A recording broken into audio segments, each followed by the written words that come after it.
What's poppin', everybody? Hello and welcome to Popcorn Culture. My name is Ben Carlin, and I am your host. Here with me today is my brother Jay, who will be in every episode. Made it back once again. Happy day after Father's Day to you. Yeah, hey, likewise, and the same. I got to tell you that I think that I actually prefer Father's Day to my own birthday. I had the exact thought over the weekend. I was like, you know what?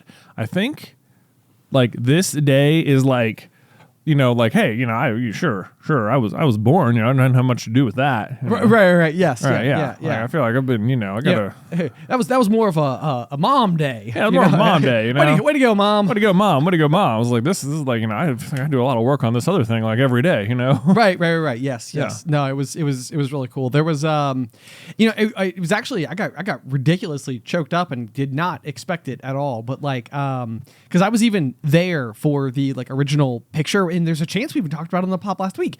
But there was a day where Addison was on our screened-in porch, and she was coloring, and she kept asking me what comes next in the color of the rainbow. And so she would be like, what comes after orange? And then I'd be like, yellow. And then she would go away, then come back.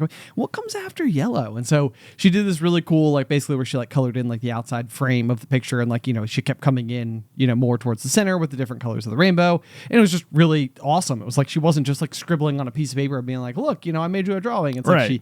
She did a real thing.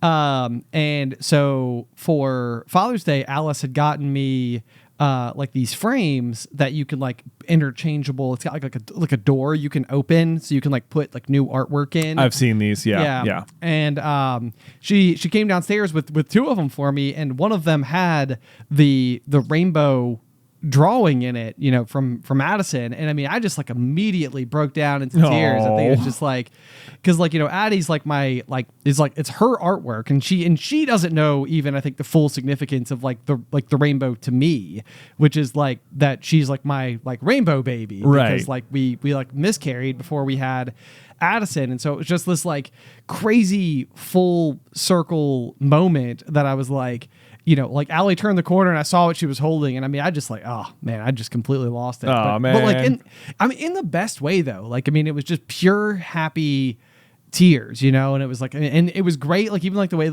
Addie, she immediately saw that I had tears coming down my cheeks and stuff, and she jumped up on the bench next to me and just came and kissed me. Aww. And I was just man, this is so great. So we had a good family group hug. It was just it was so special and wonderful. So anyway, I was man, this is just the best. That's nice. That's very good. Yeah. But you're right. Yeah, I mean, it's we're other than what we do here at work, dad is our it is our most important role, is being a dad. Yeah. But it's crazy just kind of zero in and concentrated into a day where it's just sort of hey, look, you're doing good, you're doing well. So that felt really nice. Well, how did you guys Father's Day? Oh, I mean, it was pretty good. Let's see. Luke had also made me a card, which was the first time maybe he's had much more intention about it, where he can write things and stuff. Yeah, no, that's really big. So he'd made me a very nice. Beth had gotten some card stock earlier in the week, and for a different project she was working on. But then Luke was like, "Wait, I want a piece," and then he just disappeared upstairs and came back, and then he came back and was like, "You can't have this until Father's Day," and I was like, "Okay." Oh. But then he gave it to me, and he'd drawn 4 different pictures on the inside of me and him doing different things and stuff. Oh my gosh. I know, it was very sweet. It was this is where you're laying in bed reading to me, and this is us playing video games together, and this is me watching you do stuff on the computer. And, yeah. This is me watching you do stuff on the computer. I know. That's adorable. Yeah. So all very, very cute. That was really adorable. And then Beth made blueberry muffins in the morning, which were really tasty. And then the kids had asked if we could have chocolate chip waffles. So then I went down and made chocolate chip waffles after the muffins. Nice. I was I don't know what you already promised them, but I made muffins, and I was all right, I guess I have to make waffles now.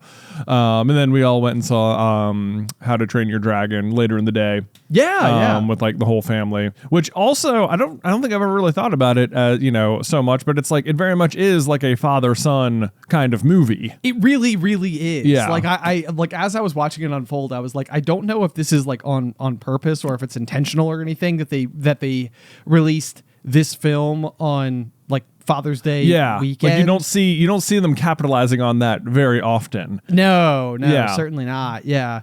So that was you're right. Like that was very interesting. And there's more than one like father-son dynamics that are like unfolding, you know, in the live action version that aren't even necessarily like in the animated version. But I mean, while we're talking about that, like I would almost love to talk about How to Train Your Dragon a little bit, because we all went and saw it together as a big family. Our mom and dad were there with us, and your whole family was there. Yep.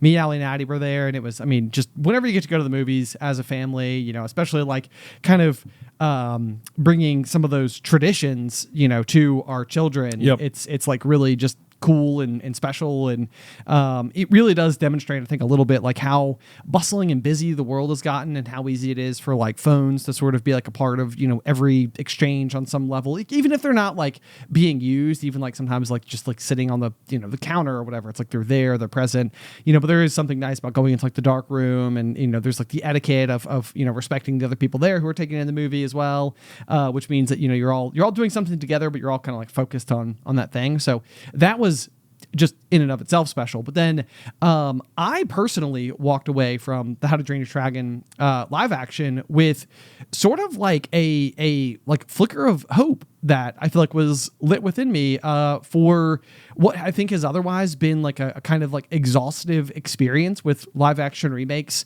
you know, in the world of like, you know, animation meets you know, like having real actors and everything step in and be involved in portraying these characters and stuff. I mean, we've seen it in the past for sure with you know, the MCU, the DCEU, where sort of like the superhero burnout kind of like is a real thing, and people sort of are kind of like, you know, maybe I know. I mean, the superhero thing, it's like, you know, it occurred to me, someone asked us in the live stream last week if we'd seen Thunderbolts yet. And like, I have not seen it, but I know it got like pretty good reviews and stuff like that from what I saw. And I was like, it occurred to me, I was like, man, this is like the first, well, it's like, you know, then I was thinking like, oh, it's like the first time I didn't like go see a Marvel movie like the week it came out. Oh, sure. Which is like, you know, because we used to go see all of them, you know, just as like part of our job. And then but then I was like, that's not even true. I also haven't seen Captain America yet. I know. It's like I haven't seen the last two, and it's like it feels unheard of. But so I got it, you know, I do want to see them both, but I will say that in the trailers for How to Train a Dragon, there's like the full Fantastic Four First Steps trailer, and I was like, dude, that might bring people back, because it looks so good. It looks so good. And you've got Pedro in there, like, doing his thing. Yeah, I mean, it's like Pedro Pascal has basically been hitting nothing but homers. He's just crushing it lately. And it's like, he's so pop. He's like, I think what Marvel's really hoping for is that Pedro's Reed Richards can like fill the void of like the like Robert Downey Jr.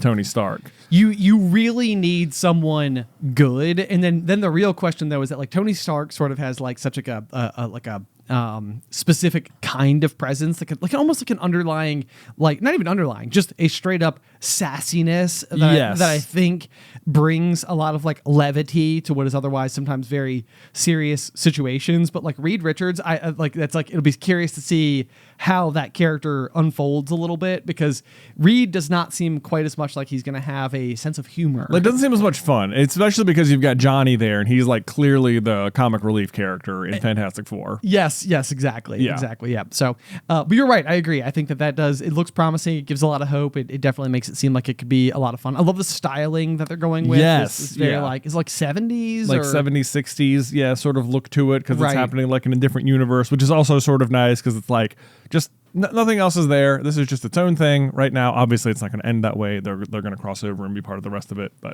right. They will inevitably come over. But yeah, I agree. It looks really cool. But no, yeah. So then seeing How to Train Your Dragon, I was really mixed going into this movie, because I love the original How to Train Your Dragon. I love the whole series. Really, I mean, it does a great job of like tugging at your heartstrings and kind of like going there sometimes, so to speak. And it was like when I saw that they were doing a live action remake and that they were bringing like Gerard Butler who voices Stoic the Vast in the original, you know, animated series, and he was just going to come back and embody Stoic again.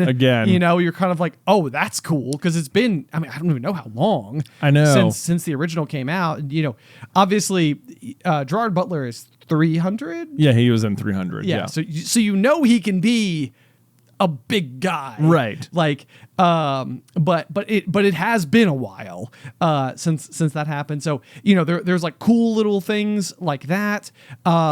But then when I was watching the trailers, I mean, for one, they looked beautiful, which I was kind of like, okay, that's reassuring. Yep. But there was a flavor about it that was like very shot for shot per the animated series. And so then that sort of like, at first to me was like a stall. I was almost like, okay, it's cool to see like the scene where like Hiccup reaches his hand out to touch like, you know, Toothless, and they kind of have like their first like moment of connection. Like that iconic moment, you were like, of course that needs to be right. Yeah, you gotta have that. You gotta have that. And so like, I mean, you could play those two scenes side by side. I'm sure that there's, you know, TikToks and Reels and YouTube videos that have done this to prove how exactly similar the choreography, the spacing, the positioning, the you know, the framing of the shot just simply is.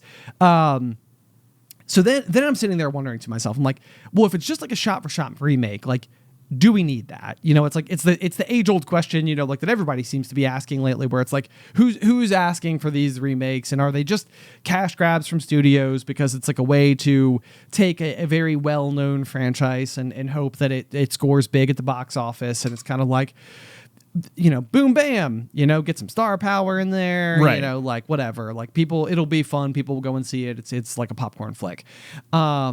And what I thought was really interesting about How to Train Your Dragon in live action format is that it follows the original story, I mean, really, really, really closely. Yeah, I mean, like almost to a T. It's almost frame for frame the same. The only there was like, and the things they added were like, they were all good things, I thought. Yeah. Yep. Like really, the main things I thought they added were Astrid's parents and Snotlout's parents. Yep. Right, they added that, and then they have like one little, like the big war room meeting at the beginning of the movie. Stoic is explaining how, you know, we you know, it's the same scene. They just change it a little bit because normally he has to convince the rest of the tribe, like, we need to go attack the dragons. We need to go into the fog and look for them or whatever.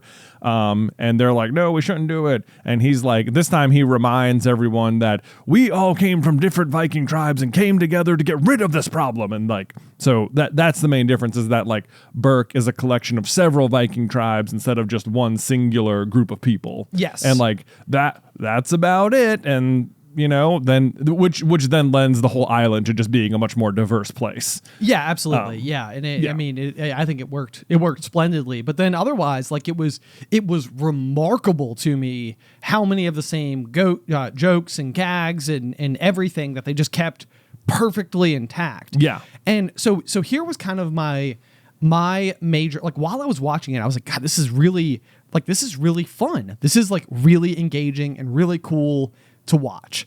And so like, I'm wondering to myself, what is it? Because it's not that different from the story I already know. Like it's like to the point where you could almost just take all of the dialogue from one and place, or from the live action, place it under the animated and have the same movie.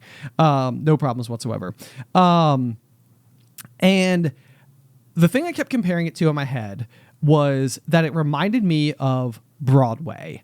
Like if you were to go and see like The Lion King or Aladdin or Frozen or what else, you know, has been like an adaptation on Broadway, what you're going to see though is this wonderful spectacle. But like if Zazu from The Lion King is on stage and you see that there is a man in like a skin suit basically voicing the puppet of Zazu, you in the audience are not sitting there thinking like, wow, it's like they trained a real bird to do it. Like that's not what's happening. Yeah, like you know what's going on. You can see the guy right there. You can see the guy right there. And what you're doing is you're sort of like, this is part of the performance. And so then, the voice acting, the delivery and everything from Zazu becomes like a much bigger part versus like their physical acting, or maybe even the physical acting is just as big. It's just the mastery of the puppeteering is then what makes the character fun. But like, that's the point though. It's like you can see straight through to how they're doing it, and it doesn't take away from the experience at all, because it's part of what you're supposed to be getting with a stage play. So what I thought was really cool about this was that like there were certain characters, Gobber, right? Yeah, Gobber. Gobber. So is played by Nick Frost. Yes. And who's going to play Hagrid? He's going to play Hagrid, yeah. And he is the like the best friend of Stoic the Vast. And he's kind of like the guy who's got like the interchangeable, he's got like a peg leg and like the interchangeable arms, and he like works at the shop with Hiccup. So he's kind of got like a mentor kind of role. A little bit, yeah, exactly. And like when you look at him and like the suit that he's wearing, it's like it doesn't look like he's so big as to fill in the suit. Like it's almost like a comically large suit that he's wearing. Like the like pegged arm that he has, like that might be like a hammer or a hook or whatever, like it looks comical. It doesn't look practical at all. Right. Like, so it's not like attempting to make like a hyper realistic version. It's almost like a cartoonized variation of a live action performance. And to me, I felt like that was like its own unique way to bring the story to life. Like animation sometimes lends itself to the opportunity of doing things that we can't do. Right. Like, because we don't have dragons. Right. So you can animate a dragon, and then once you've animated it, like, you don't have to figure out how to make it stay in the air. You can just tell the software to put it in the air. And it flies. Yeah. Right. So it doesn't have to be aerodynamically sound. Like, none of it has to work. And same thing like with the clothing, like the clothing can like make them look like comically large or like misproportioned or something. And that's okay. Right. You don't question it because it's just that's the way they're drawn, Yes. Totally good. But like, I think like Stoic in this one who draw the dad, like in the movie, he is like, he is one of those characters. He's comically big, it's like people's proportions aren't that way. Yes. Yeah. But then how do you put that on the screen? You just get just a guy, and you're like, okay, yeah, we'll just have a guy. And it's like, of course we can't, we'll try and make him more look like a real person version of Stoic. And like that would not have worked as well. Right. And it's like, there's a few moments in there where like Gerard Butler takes some of his armor off and he looks more like a regular person. And in those moments, I feel like the movie, it's like, you're like, well, that's not what Stoic looks like. Sure. Sure. But like I would say 90% of the time, he's got his giant bearskin cape thing that he's got on. And Gerard Butler looks, for all intents and purposes, as big as the character in the movie. Yes. In the animated movie. Right. And it does feel like there's so few and far between ways to achieve this particular outcome. Like Game of Thrones, I think did it like a nice job back in the day by having, like the actor who played, is it the Mountain? Yeah. He is like literally, I think he's from like Iceland or Norway or somewhere in that region of the world, but he's like literally like one of like the world's strongest men. Yeah. And because he doesn't have like a massive, piece speaking of roles or speaking anything. role. Yeah. It's like they could go and they could just get a physically large specimen of a human being and kind of allow him to stand there, almost as like a living prop. Right. Because he just literally is bigger than everyone. Exactly. But of course, you're also basing that on books rather than like an existing visual canon. Also true. Yes. Yeah. But so then, how do you make Stoic look big? You make his clothes comically large, but like the proportions all ended up seeming just right. Gerard Butler, I thought, did a fantastic job as Stoic. Oh my gosh, so good. I think that's the character. I was so glad when I found out he was coming back to play that role again, because I feel like that is the one you absolutely had to get right. Yes. Like because his voice is like it's like the voice of Olive Burke, It's like that's the leader, that's the guy. Yes. And like, he's not the main character, Hiccup's the main character, but like, gosh, I can't remember. Mason Thames. Yeah. He crushes it. Sound like he's, I don't know if he's like doing a voice to try and sound more like the original Hiccup, but otherwise he just sounded really good. He did sound good, and I actually thought it was great to not go like we applauded the guys who are working down at Epic Universe right now who are depicting Hiccup, who are using a voice to sound like like going really nasally. Yeah, like we're Vikings, you know. Like so they definitely at Universal they lean into the voice. I thought they just found somebody who physically embodied Hiccup well on their own. Yeah. So if he's doing some type of voice modification, then it worked perfect because I wasn't really noticing it.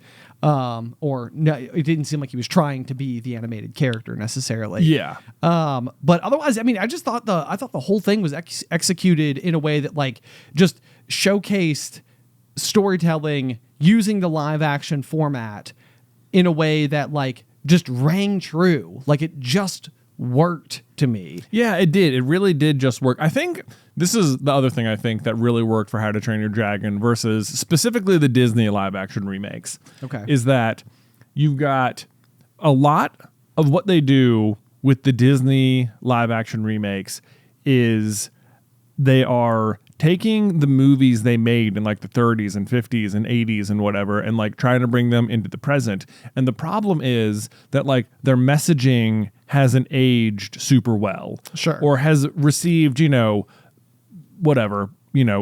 years worth of criticism and people poking fun at it and stuff like that. Like, Beauty and the Beast or whatever. People are like, how do these people not even know they have a king? And then you have the people making the movie like, well, we have to explain that or whatever, It's like, they're trying to cover up every plot hole people have like poked in it over the years. They're trying to like please like a kind of new audience and update the story and do all these new things. And in doing those things, they can't help but draw tons of comparisons to the old one. It's like people just liked the old one, right? It's like the one was bad. What How to Train Your Dragon has going for it is that it doesn't have any questionable messaging for the most like in the original at all.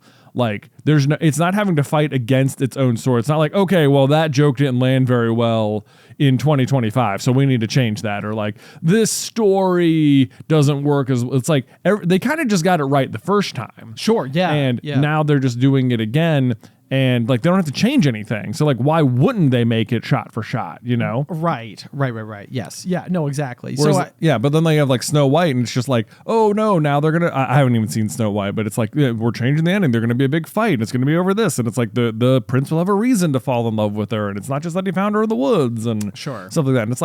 And it's like the answer is like maybe you just didn't need to remake it, Well, and yeah, it's like with Snow White, like I don't know if like there's something to be said for the fact that like back in the day, just simply executing the film at all. I mean, you're talking about like coming up on 100 years ago. Yeah, it was the 30s. Like it's the first ever fully animated film ever. Right. And it's like the feat back then, it reminds me a lot of like Avatar, like what James Cameron is doing with Pandora. It's like if you pay attention to the actual stories that James Cameron is telling with those, they're so basic. Like it's Pocahontas. Like right. the first one is Pocahontas. Right. And that's the story. Right. And then there's a big star. Then at the end it's Return of the Jedi. Yeah. We have big air fight, big land fight, solo fight. Go. Right. Yeah. The Star Wars formula of having 3 different scale fights all happening at once with all of your characters doing something cool. But that's not the point of Avatar. The point is the spectacle itself. Right. It's gorgeous. It's beautiful. Like when you watch it, you're transported, you're like, on Pandora. Exactly. It's like there's no point in time and I think we've talked about this here in office a lot. Like, it's easy it's easy to think that you don't love the Avatar movies until you're watching them again and you're like, no, this is amazing. Like, right. Because you'll get further from them and you're like, yeah, like the story's only so and like, like I don't know, like whatever. But then when you're watching it again, it's like, no, I'm right back. I'm right back. And so I feel like that's the thing. It's like you go back to Snow White back then. It's like, it's not a terribly long movie, but it's still technically like ticks the mark for feature length film. It's one of the most successful movies of all time. It will always be important to all of like filmmaking and cinema. Yeah. Like it is groundbreaking. It broke the rules and it did it. And people wanted to see, what that looked like. But yeah, you're right. Yeah. Then it's different when you're trying to be like, oh yeah, let's take this beloved classic and do it in the modern era and see how that goes. So I know. it's And then it's like, then people are mad that it's not the same and that you changed it. And then people are be mad that it is, if you know, or that it's the exact same. And the first one was problematic for reasons X. Yeah. You know? And then, I mean, Snow White had just a whole myriad of like hypocrisy about it. And whatever. There was a it was fighting battles in every direction. On some way, shape, or form. But I also have still not seen it yet. So there's that. But anyway, yeah. So How to Train Your Dragon, I would absolutely recommend it. I thought that I thought it was really, really, really cool. I mean, the way that everything ended up coming out, Toothless is great. The acting is great. I thought the girl who played Astrid, Nico Parker, was like amazing. Like, if she's on screen, I thought she was just like stealing the show. Pretty much. Like, oh, so good. And then Stoic, like I said, by Gerard Butler, so good. So this isn't really meant to be like a How to Train Your Dragon review episode or anything like that. It's more of the context of of the remakes, because I'm right there. I see all the same headlines. I see all the same articles as everybody else does, where it's like another one. I know. But this one's worth seeing. Definitely. Yeah. If you haven't seen them, see this one. I'd also shout out the music in this one. Yeah, absolutely. Because like, you know, the music in the animated one, already extremely good, but this is sort of like they were like, okay, all right. They know what they know. This time we have like we're going live action, and so we're gonna go like it's the same music, but we're gonna go like big on the music, and it is just like it's like powerful feeling, you know. Yeah. It was really, really good, and then also it felt like the entire thing. I don't know where they shot the movie, but it felt like a real celebration of wherever they were shooting. True. Yeah. Let's just showcase the beauty of this land. Yeah. And that is always to a movie's benefit as well. So anyway, How to Train Your Dragon, check it out. Super good. Transition. All right, Ben. This past weekend, me and my family did a very fun thing. What'd you do? We went to a BeyBlade tournament. No. Yeah. Oh yeah. Wow. Yes. Oh my goodness. Well, the BeyBlades, they're back. They're back. They're not like the commanding every second of my children's attention the way they were for like a month and a half or so. Yeah. But you know what? Like it's always like, you know, if one of them gets like a new blade or something, they all come right back out. Everyone still loves it, you know. The enthusiasm has died down, but the joy of the game, I suppose, has not. For the love of the game. So the last time I was at a new Pokemon set recently came out called Destined Rivals, and it's like been kind of a hard to get set or whatever. So I went down to the shop to pick up some or see if they had any left, and they did. But while I was there, I happened to notice there was like a flyer at the cash register that said BeyBlade Tournament. I was like, wait a second, you guys do BeyBlade tournaments here? And then I turned around and they sell the stuff there too now. And I was like, what? No way. Not just, and this is the big difference. They don't just sell the stuff like you would get at like Walmart or Target. They've got like the Takari Tomy stuff that you would get in Japan. Oh. So like the real stuff and like there, and I'm like, oh, I mean, not that the Hasbro stuff isn't real, but like, sure. It's like, this is the stuff they're not selling at the big box stores. And I was like, oh my gosh, this is so cool. So I was like, I've got to bring the boys to this thing. So it happens like once a month or whatever. And it was this past weekend. And while I was there, I also got the boys all new blades. Cause I was like, I'm going to go home and just surprise them with it. Cause you know, it was the start of summer and maybe that'll give them something to do for like a couple days. That's great. That's great. Preoccupy them or whatever.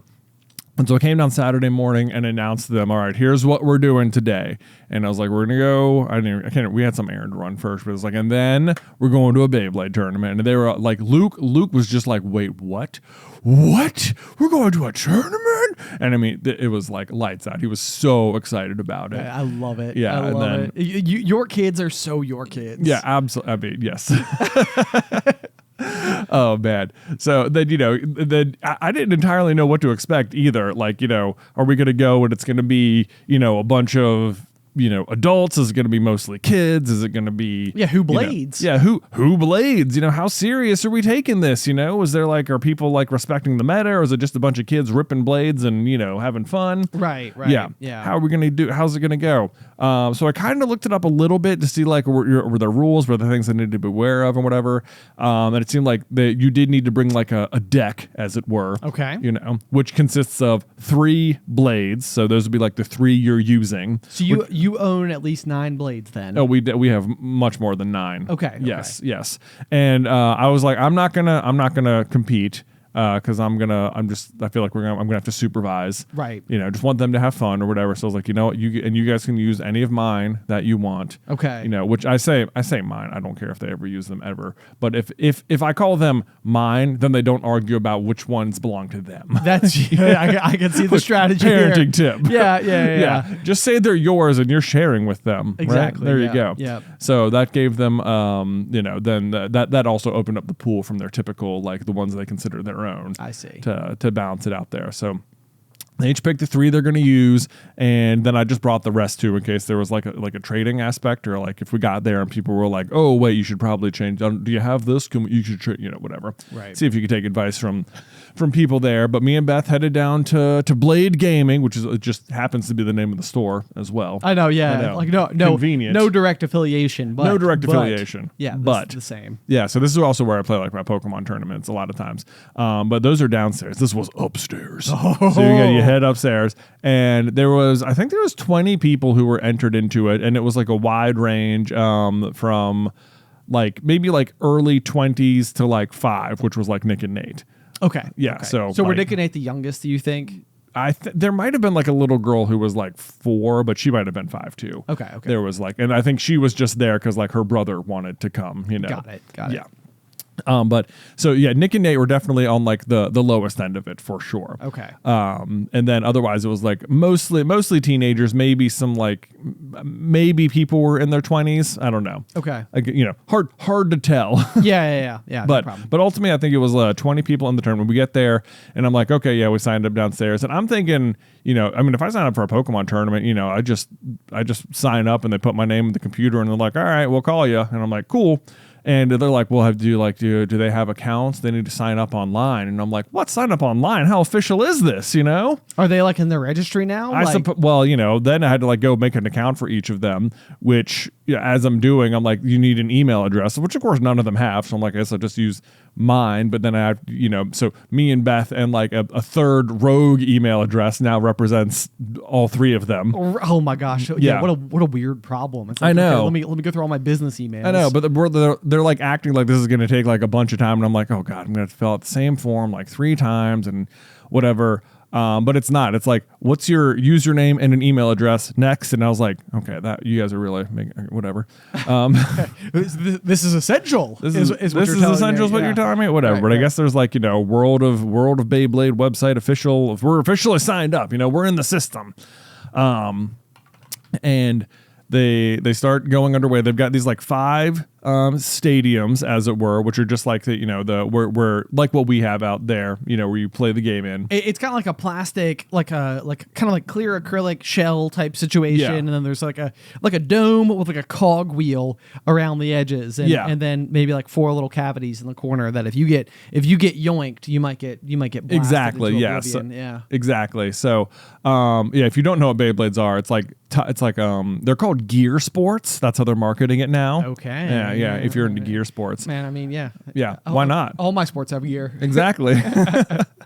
But it's just like battling tops, So like what they spin on, like the shape that they're spinning on matters. The shape of the blade itself, there's like a big metal disc, and then there's like a ratchet piece in the middle, which like helps deflect blows or whatever. And Right. you might think like, yeah, just whoever rips it the hardest wins, right? And you're like, yeah, you'd think so. You'd think. Yeah. And on some level, that's true. And on some level, like if you're, a 20-year-old person playing a 5-year-old kid, you're just going to be able to rip your blade harder than them no matter what and probably just win on power alone. Right. But if you're a 20-year-old person, you're playing another 20-year-old person, and you can both rip it really hard, then all the other little bits start battering a lot more. Sure. Yeah. Sure. Yep. Because I mean, there's like offensive, defensive, and like stamina. Stamina, and then like balance as well. Oh, yeah. Okay. Yeah, balance is like, I don't think people play balance because like normally you just want to specialize in one of the other 3. Got it. Yeah, Okay. or whatever.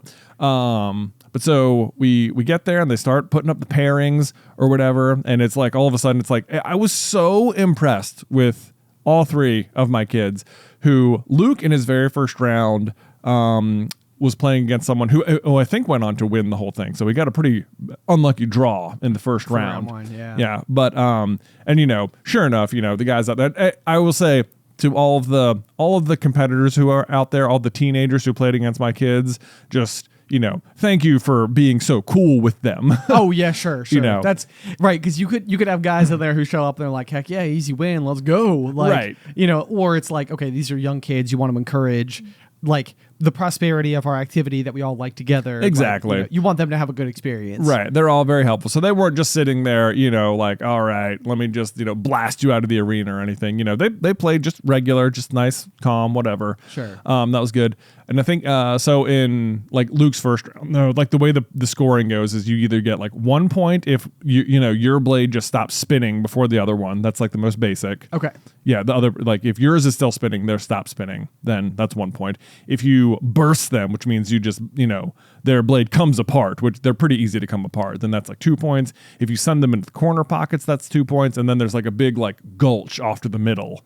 And if you send them in there, that's 3 points. That's like the hardest part to do. The gulch. So like Luke's first round, the guy went through and was like 1, 2, 3, point. The other guy gets them, and then Luke got like a very good lucky bounce and like sent the guy into the gulch, and it was just like, and it's 3-3. What? It was like, oh man. And then I think if you're the other guy, you're like, I'm probably gonna start pinning a little harder now because Right. So I don't think we got another point on him, but it was very funny that happened. And I think that's what's sort of fun about this Beyblades in particular is that like even if you can rip it a lot harder, sometimes if you rip it so hard, like if it just ricochets off in the wrong direction, it's like that's just too bad, Sure. Yeah. But I mean, that I was gonna say like when I heard that there was competitive play for Beyblades, I think one of the big things that like sort of struck me was like it feels a little random. Like not like it reminds me maybe of like rock, paper, scissors. Like, if like whenever we've gone out and played in like the main area or whatever, like if we ripped it like 20 times, like you might win 10, I might win 10. Right. Like it doesn't necessarily seem like there's it's like, yeah, you can't beat Jay at this. Like, right. Or vice versa, or towards anybody in the office at least. Right. Or even a single blade that seems to win every time. Right. But there must be more to it than meets the eye. Certainly, like, whenever we've played, even with the kids and even here at the office, we don't like, we just sort of play with the blade as it comes out of the box. We're not like mixing up the bits and the ratchets and all that stuff very much. Right. We're just sort of playing like the way it came in the box. But of course, if you're going to do competitive, it's like, okay, I want this really stability-based blade and this like really stability-based bit, but that only comes with that one. So you're really buying the bit for this thing and then putting it on this one and, okay. optimizing all those little things. Right. And then the other part of it is that you have like your 3-blade deck or whatever. So like the way the match would go is like each person will choose their first one, and then after that point you both must move to whatever is in like the second slot on your desk, and then after that point you move to the third one. Okay. So after you've each done all three, then if you're good, what the other person has now, and then you shuffle your stuff up, like you can choose the new order. And so at that point, you're sort of like maybe trying to like play the other person. Like, what do they think I'm going to do? What am I going to put up front? Okay. And stuff like that. And like it, even as I was watching, it became like clear. Like there was one matchup Luke was playing against the kid, and they both had like I think every kid's favorite one is the Soar Phoenix. It's red. It comes with a red launcher. It's the one they use in the show. Okay. It's actually fairly competitive. It looks cooler than the rest of them. Naturally. And so both kids had that. But then Luke had this like one, which I've since looked up afterwards, called Silver Wolf, which is one of mine, I guess.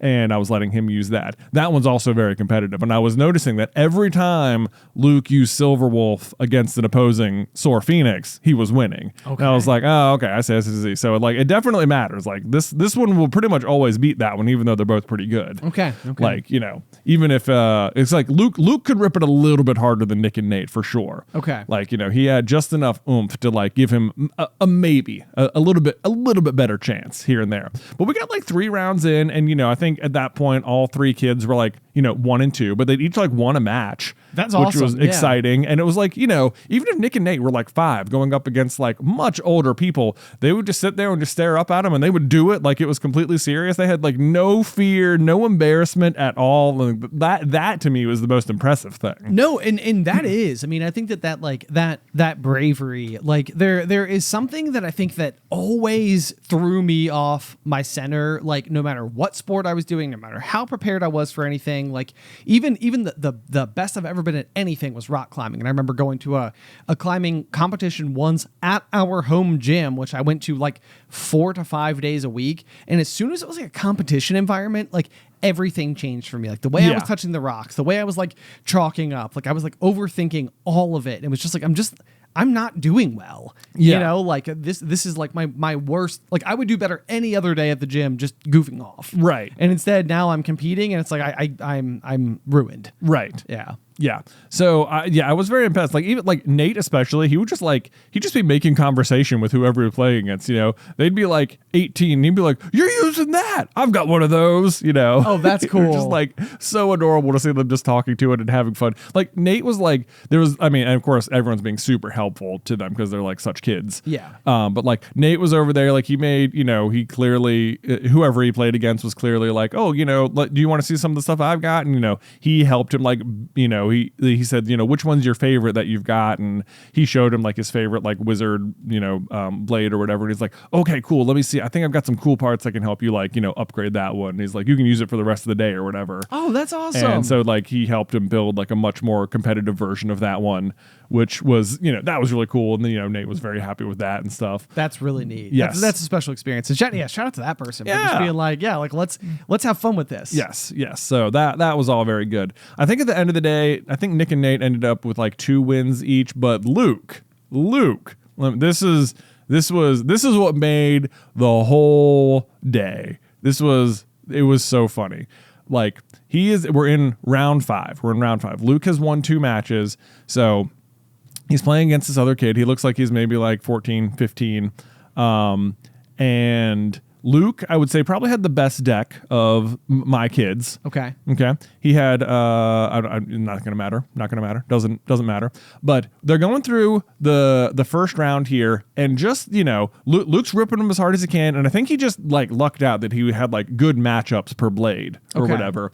And he, you know, he sent the guy into the pockets a couple times, and he got something in the gulch, and he like ends up winning the first round. And you're like, oh my gosh, like you're playing against like a teenager and you're like beating them right now. They can definitely rip it harder than you. Yeah, you know? yeah. And I could tell the other kid was like, you know, I felt bad for the other kid because like, right. He's, you know, no one wants to lose to the kids, you know. Sure. You want to be nice to them, you want to encourage them, but like this is also how you're spending your Saturday, you know. Yeah, that's true. You didn't come here to lose the 7-year-olds. Okay? Right. But my goodness. So we're in we're in now round 2. So you have to play to 4 points, and then you had to win, and then it's best of 3 like that. So Luke wins round 1. So now it's if he gets the 4 first, he wins, and if the other kid gets the 4, they go to round 3. Okay. Right? So they're going in there and they're launching it. They have a couple misfires, and then it is Silver Wolf against Silver Wolf. This is the blade from earlier. Okay. And they both rip them in there, and I don't know what happened. I mean, you and I have played a bunch out in there, and you know as well that sometimes when those things slam into each other, it's like they slam off in other directions. It's like really chaotic sometimes. Oh, it is. I mean, it's like, yeah, because you start with like this like perfectly, you know, reflective black plastic, you know, like half dome bowl type situation that they're skating around in. Then you got like the clear top, and it's like after you've played with it for, I don't know, you know, 10 hours of playtime or whatever, that thing is dinged and scratched, and like, I mean, it's got some serious wear and tear. It absolutely does. And how would you describe any individual Beyblade? Like a metal, like the disc. Like I mean, I don't know, they look like blades, right? Yeah. Like you know, like a chop saw blade, or like a, you know, like if you're gonna like cut a piece of wood. Yeah. You know, it's like a rigidy type of, but edge. like a thick piece of metal. Yeah, like a thick piece of metal. Yeah, it's a thick piece, not a blade. It's not sharp. Right. Yeah, that would be so dangerous. Oh my gosh. Yeah. Yeah. No. Yeah. No. But you know, the same general like spirally. You know, yeah. Yeah. Okay, so anyway, they both launch their Silver Wolves in there, and the two slam into each other, and I wish I was filming it. Because what happens is Luke's opponent's blade gets shattered. Just like the metal itself breaks. It like breaks away. The blade is not usable. Unbelievable. Unbelievable. And like they're built to burst, like one of the ways you score points is by bursting them, by which I mean like the blade comes apart from the ratchet, comes apart from the bit. This was the blade itself coming apart from itself. And like it came off so loud and so fast that like the piece of metal that went missing got lodged in the side of the stadium, which is pretty thick plastic, and made a hole in it. And all of a sudden, everyone turns around and is like, wait, what just happened? What just happened? What just happened? And like, it's taken everyone a second to figure it out. And we're like, and the kid picks up his blade and he's like, oh, my blade broke. And everyone's like, that kid broke your blade? Oh, and it's man. like, I mean, like a bunch of them are his friends. So everyone starts giving him a hard time that like this 7-year-old smashed his blade apart, which was, I mean, hilarious. And then everyone is like high-fiving Luke and stuff. Oh my God. And like Luke is just like, oh my God, I broke, he's like drinking it in. He's having a good time. And then they discover the missing piece of the blade, which is lodged in the stadium. And then everyone's like coming in and taking pictures of it. And it's like a piece of metal just like lodged in there. You sent me the pictures. I was literally like, I was like, I didn't even think this was possible. Like, because we here in office have our own sets, and you and I mean, not to pat ourselves on the back too aggressively, we can launch those. Oh yeah, we can launch them. Like we go hard. Yeah, especially because we're not like, we're not even playing the game. The fun for us is just seeing how aggressively you can pull it and then watch. Right. Yeah. We're rarely like keeping score. Right. Or anything. Right, yeah. Just want to see the carnage. And boy, was there. Because, the guy had to go, like, he had to find someone else there who had another Silver Wolf that he could borrow to then resume play with. Thankfully, someone had it. Per regulation, lest otherwise he might have had to just drop. That would have been too bad for him. That would have been. So then Luke would have moved forward even further. Yeah. Then Luke. So at that point, though, Luke had already had 2 points in the second round. So Luke needed 2 points to get to 4, which would win him the match or whatever. So his opponent finds another silverware. Someone lends it to him, and they restart the match. Luke, that point didn't count because there was like a break, or whatever. Okay. Yeah. Very rare. No one had ever seen it happen. So that was very exciting. Luke was like, do you just think maybe that'll be in the paper tomorrow? And I was like, probably not, but but that'd be pretty cool. I love the sense of scale in his mind that this 20-person BeyBlade tournament in the second floor of a game shop is. Yeah. Because it's like, because probably to him it's like there's so much going on. It's like such a big deal. Absolutely. It reminds me of like when I was a kid and we would go do like 5Ks and they would announce the age group awards or whatever. And in my head I was like, well, these people are basically famous. Yeah. Exactly. So it's like there are still people who I've seen from childhood who won age group award medals, like running out on the greenway and stuff. And I'm like, oh, dang. It's them. Yeah, I know. In the flesh. Exactly. That's how our cross country coach was. I know. Yes. We went to like all these 5Ks, and he would just flat out win them. Yeah. You're like, and then he showed up as our coach. It was like, what? We're gonna be unstoppable. We were okay. We were okay. Yeah. Turns out. But so anyway, he finds his new blade, and they're about to they resume play, and I'm feeling pretty bad for this kid because now like he's just lost. His blade was broken by the 7-year-old in the room, or whatever. Not only that, he's behind in the match, right? And if I'm him, I'd be feeling like I really got to turn this around like now, right? Like I gotta launch this hard. I gotta end this. I can't walk away like embarrassed and beaten, right? And so they launch the blades and they collide into each other again, and they spin around a little, and Luke gets a good spin off the wall, sends this kid into the pocket, and Luke wins the match. Oh my gosh. I could not believe it. I felt so bad for that kid because he must have just been crestfallen. I know. It's just like, I just lost to, a kid just smashed my blade to the cheers of everyone in the room, and then I lost to him. With everyone watching. So I felt really bad for that kid, but also I was so proud of Luke. I was like, oh my gosh, you just beat like a teenager, dude. That was insane. That's great. Yeah, that was really exciting. So, but that was the end of round 5. And so, that's what they said at the beginning, like, okay, that, Swiss, it'll be 5 rounds of Swiss or whatever. And we're like, okay, cool. But then we're going to leave, and someone comes and like pulls me back. They're like, "Oh, well, you can't leave yet. He made top 8." And I was like, "Wait, what?" And he's like, "Yeah, now there's a top 8 bracket." And I was like, "Luke made top 8?" We go back and sure enough, he's in 8th place for the whole tournament. And so the way it works is after 5 rounds, whatever the standings are, if you're in the top 8, then you're in a single elimination like bracket style tournament. So like Luke has to like stay and continue to compete. Wow. And oh my gosh. And then they announced like that, okay, so the way the tournament will work is, if you get first place, you get like $30 of store credit, and second place is like $20, and everyone else will get 10. So I'm like, oh my God, Luke, no matter what, you're going to get at least $10 of store credit, and like now the prospect of like even more riches on the table or whatever. And Luke is like, oh man. Now, unfortunately, being seeded 8th meant that per bracket rules, he's seeded against the number 1 seed in round, who happened to be his first opponent. Oh. So, did we just blip? Nope. No, I don't know. I thought Okay. So. Yeah.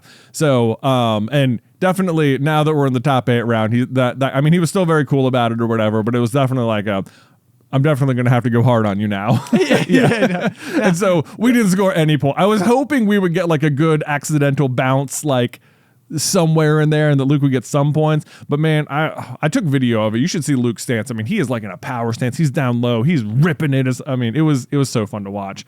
And ultimately, he finished 8th. He got his $10 of store credit, and that was like, just the whole world to him. And he went downstairs and picked out a toy and, got some candy, and it was a great day. I feel like very, very, very early on the pop, we talked a lot about like Disney magic and like the way that like when you go to the parks, it's sort of like the staff is almost like designed to like try to like give you a like very special experience, because you like if you can experience one of those Disney magic things, then it's sort of like this just it's kind of like it's like the gift that keeps on giving. Like it makes you always feel like this place is going to take care of you, and like more good things will happen, and blah, blah, blah. And I feel like we told stories about like when we were kids, and like our dad took us like fishing on the James River for the first time. Like I think we caught 50 fish that day. Yeah. Like, it was like, and I mean, I would be willing to wager that like the first day I ever went like proper fishing, like where I was like taking the fish off by myself and, tying my own lines and doing everything, is probably still in like a top 5 fishing day of my whole life. Right. Which, I mean, it's not like we're aggressive fishermen or anything like that, but it was like, it went as well as somebody who was attempting to deliver you to a new interest as well as it possibly could have gone. Right. It was like, this is what a great day fishing is. Yeah. And now you can always chase that again. Right. And I feel like it's almost like you guys kind of had that. Like, it did feel like that, and it started out a little iffy too, because Luke was eventually seeded against this guy who was like our number 1 player, and that was like his first match. And I think he was so excited, like we're going to a tournament, and he walked out of the first match feeling like, well, this just isn't fair. Like we're against such older kids. Yeah. Why is it fair to have little kids against big kids? And you're like, well, you're right. I mean, you're right. It's not. And I kind of was like, it'll filter down, because of course, like eventually the way Swiss goes is that you play people with the same record. So like as the other kids lose their matches, probably you'll just be paired against them. Like that. And that is what happened eventually. And they all, eventually scored wins against the other kids and stuff, which was fun. But then, yeah, Luke managed to like claw his way into like an actual victory against the real opponent, and then make a top 8, which is just exciting. That is very exciting. So that is very exciting. And I feel like Beyblades is such a great way to do this too, because like it seems like it'd be a lot harder to go in there in something that has like a deep strategy, like some of the like Pokemon or Magic the Gathering or Yu-Gi-Oh or some of the other games that kind of get tossed around inside of this environment. Like this is a great one where it's like where that rock paper scissors element I think is so perfect, because it means that they can go and actively participate without just getting absolutely trounced. Exactly. Like there is enough like randomness that you might get a fun road point here and there. Sure. And if you're a kid and you score a couple of points on like a much bigger opponent, then that feels really cool, even if you lose. Exactly. Yeah. Exactly. Yeah. Like that'd be like, if you went and played a pickup game with like a college basketball player, and it's like I just scored. Yeah. Like, I think I want to say that one of the twins' opponents at one point was like an adult, and like,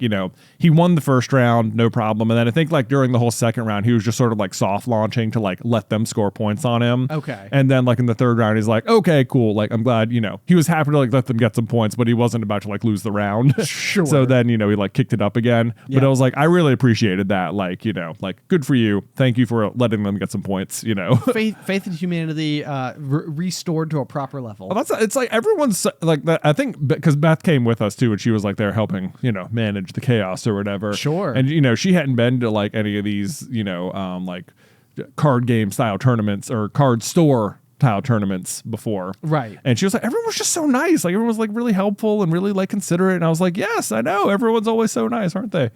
But yeah, that's because that's always how it is. Yeah. No, that's perfect. That's perfect. So anyway, that was Luke's blade bashing introduction to the competitive scene of Beyblades. Wow.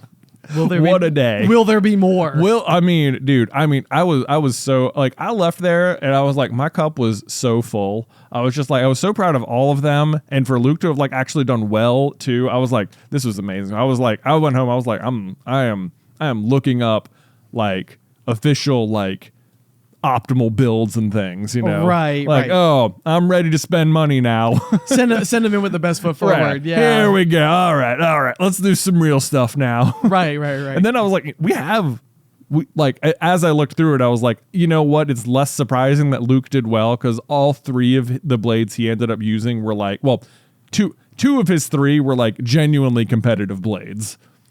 Okay. Yeah. Well, that's good. Yeah. That's good. So yeah. I was like, that probably tracks. Like and then it turns out the most competitive blade we actually do own and no one used it. And I was like, well, that's a bummer. Oh, that's too bad. Oh, well. Yeah. Next time. Next month. Yay. Yeah. Okay. Yeah. So there you go. That was it. Beyblades. So much fun, especially if you have kids or if you don't have kids, if you're an adult, also fun. The spin continues. Yes. If you know what, if you have nephews, you will be their favorite aunt or uncle. I promise you. Well, I did. Ben did introduce this entire world to us. I'm so glad that it has panned out this well. Dude, me too. So much fun. Oh, man. All right, one last quick little transition. Let's do it. Okay, Jay. So yes, you said that you're leaving the Beyblade tournament, filled your cup, and I actually similarly had like a wonderful kind of weekend myself, because Alice's dad has like a piece of property out sort of like just in the hills in the country here in Southwest Virginia. So the game plan for doing Father's Day with him meant that we were going to be going out to his land where we're going to be able to go camping just for a single evening with some of Alice's sisters and her dad, and like so we got to go out there. I got to bust out like all my gear and all my equipment and everything, and do more camping stuff, which I continued to just absolutely love. I actually this was like the real statistic that I felt like was the absolute marker that I have found something I truly genuinely enjoy, is that across like the 3 nights of camping that I've done with Addison so far this summer, I think I probably have a cumulative of about 6 to 7 hours of sleep total. Oh my goodness. Not an average night of sleep of 6 to 7. Total sleep. Right. Because it's definitely been something where, and on some level, there's the fun of like, having s'mores and stuff like that, which certainly introduces a significant amount of sugar into the equation right no there. doubt. Circa bedtime hours and everything, which is okay. It's okay. Because I think that the real point is that like, even with as little sleep as I have gotten, it has not held me back from having fun to the max at any point in time. It's like, I'm tired in the middle of the night, like while I'm not sleeping or while I'm trying to like keep her happy or, get her settled back down or, whatever the case may be. But like, you get up in the morning and you're just like, let's keep going, let's do more things. Let's have more fun. And so that's been really wonderful. And just getting to get that time in, but there was a couple of like really cool things that were going on as well. One of them is that like I've been really determined to have Addison not be like fearful of like little critters. So whether it's, like insects or bugs or anything like that, like, if we ever encounter something, I always try to make it like a really big deal to go and handle it myself, like pick it up, hold it, let it like crawl on my hand, like let her touch it if she wants to. And, basically try to explain everything that I can about the creature to her, right. So that like that maybe, she has like I don't even think it's like trying to like teach her like, like respect or anything like that. Mostly just that like a lot of these things can't hurt you, like it's never fun to realize you have like a bug crawling up your arm or something like that. But like it's not going to cause harm. And I think that's the kind of general confidence that I'm attempting to build. But it ended up being really cool because, we were out there and we were chasing like the Fireflies were like on proud display. So there was this like one moment like where Addison's youngest sister Madison came over and she had caught like 3 of them and she's like, Addison, I gotta show you something really cool. And she opens up her hand and all 3 of them light up at once and just sort of like fly off into like the setting sun. Right. And it's just sort of like gorgeous and beautiful, and Addison immediately thought it was cool. So like we go over into this field, and so me and Addie are just like literally like holding hands, running through the field, catching fireflies and like, watching them light up, watching them fly away, like trying to catch them again. And, then she would like spot one light up and she'd be like, Daddy, over here. And like, she'd grab my hand, like we would go chase it down and catch it. And it was just super, like, I don't know. It's like one of those moments that I feel like will just like live with me forever. Cause it's just like so pure. Right. And, like it's the kind of thing that was, and these are, it seems like these are always the best moments. It's like, you can plan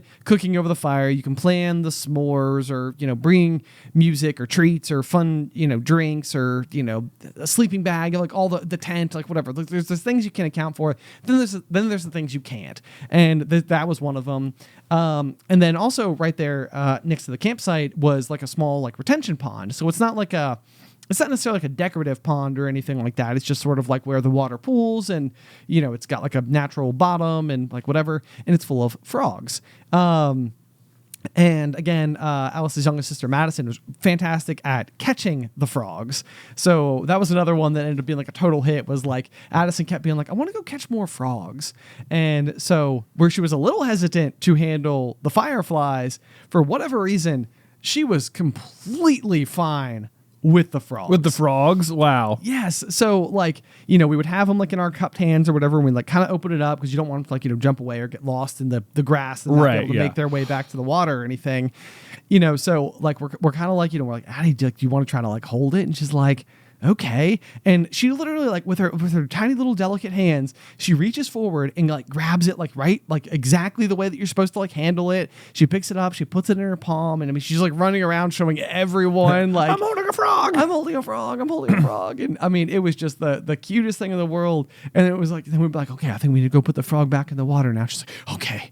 And she was so good at like taking it so seriously, and she just like put her little hands in the water and let it like swim away. And oh man, it was just wonderful. It was just really, really cute to watch her like, interact with nature. And, she's just like walking around barefoot and like doing all of her little camping things. So I don't know. It was just, we were leaving and we all had such a great time, and, we were in the car and Alice was like, what was your favorite part? And I was like, my favorite part was just Addison. Just like all of it. Yeah. Everything she did. Everything she did was my favorite part, because like, it really was, it was so like cute. Like, like at home, it's so often the case that like, if we're not doing an activity, then the obvious outcome is boredom. It's like, right. It's like, like, oh, I'm bored. There's nothing to do. Let me tell you what I do not care about is when my kids tell me they're bored. I'm like, tough. I don't care. That is I find they're often really bored when I ask them to do chores or anything. Yeah. When you go change your clothes or something, I'm like, oh, I'm too tired. I'm bored. And I'm like, that's not a reason. Yeah. This would be something to do. Right. Stop. I don't care. I gave you an activity. Yeah. But like, it was cute because like, there would be like moments where there wasn't like an obvious activity for Addison to be engaged with, and every like, whether like I was cooking or people setting up tents or like whatever. And she has like her little like camp chair, which is just like the folding chairs that anybody would bring to any sporting event, whatever. And so she's got it like all extended, and like, she'd like walk over to it and just sort of like sit sideways in it with like her legs sort of like dangling off the edge, and she'd just like sit there and chill and like play with like a piece of grass or something. Nice. It's like classic. It was classic. It was really good. It's just kids being outside doing outdoor kids things. So yeah, continue to just break in all of my equipment, continue to play with things. My enthusiasm for going camping by myself is like still it's climbing up there. It's climbing up there. It really is. It's like, and what's really interesting about it is that like they're like, and I'm almost afraid to like even talk about it, you know, like on the pop or something like that. But it's like I do kind of want to like film it and just sort of like see what happens, you know, like not have a plan, but have enough of a plan that the plan is to record something, right, and see what comes of it, right, you know, because in the same way that camping provides the opportunity to like, you know, sit there and shave the end of a stick to turn it into a roasting fork or whatever for a s'more, you know, or whittle like a utensil or something, like, right, there would be something about camping by myself where I wouldn't be tending to the other like people, and I might have the ability to like focus on filming like an insect crawling on like a piece of grass, you know, right. and like really like having fun capturing that moment, right, you know, shooting animals, as it were, shooting animals with my your camera. Yeah. I had so many people bring up that accidentally just last week's episode. I've had people bring that up to me all week. Oh, excellent. Good. Yeah. It's been great. It's been great. So anyway, yep. The camping adventures continue. Oh, the other thing I was gonna say is that my father-in-law was there, and you know, he has a big parcel of land. Well, I mean, it's like, I don't know, like 20 to 30 acres or something. It's fairly big. Yes, he has like a shed, you know, the exact type of like metal building that I've always coveted. Mm-hmm. You know, you could shoot a basketball inside of that thing if you so desired. With a camera. With a camera. Yeah, with a camera. You can. I got up. I was like, yeah, I could film shooting the basketball. And then I was like, oh no, I see what you mean. Yeah. Shoot a basketball. Right. Yeah, with a camera. He has like race cars and tractors and riding mowers and just, you know, like all the things. And it's there's definitely like the like being good enough for your father-in-law aspect of being out there. So I felt like I was really on my, you know, my P's and Q's and whatnot. Trying to deliver, trying to make sure, trying to impress. I mean, you know, it's like you just want to be like, I know how to cut wood and build a fire and stuff. Man. I was building the fire, which I've done like, you know, I don't know, thousands of times, and I'm like, I'm gonna screw it up. I know it. And like, if there's ever a time, and like, you know, I'm like using like my little kindling cracker to make like small pieces of wood, and he's even asked me, he's like, why are you cutting it down so small? And I'm like, oh, this is probably wrong. I bet I'm doing it wrong. Right. Like, I was like, I don't know. Because it's fun. I don't know. Gotta build up a bed of coals, you know, even cooking surface and stuff. Like, maybe I've got a reason for that, or maybe I'm just bad at this. I don't know. But yeah, so there's that. It's such a thing. I had it the whole day leading up to going. I was like, you know, running through like all my things all your in my answers. head. Like, you're just like, what am I gonna do? Like, how do I do it? You know, like, what if I don't set up my tent quickly enough? Like, these are the things we can be judged for. Indeed. He was so complimentary of everything I did, though, so it wasn't a problem. Well, there you go. Good job. Yeah, thanks. Yeah. Continue to do it. Yes. Live to fight another day. Right, yeah. Okay. Now maybe I've built up enough credits where I can embarrass myself next time and it would still be okay. Yeah, probably. Right. Yeah. Anyway, I think that brings us to the end of the episode. Okay. Beyblade's camping and How to Train Your Dragon. There you go. What a day. What a weekend. What a weekend. Yes. Yep, it was good times. But y'all, as always, thank you so much for tuning into this week's episode of The Pop. If you'd like to send us any feedback for this show, you can do so at popcornculturepod@gmail.com, or if you'd like to support the show, you can do so at patreon.com/popcornculture. Otherwise, until next time, Pop, pop.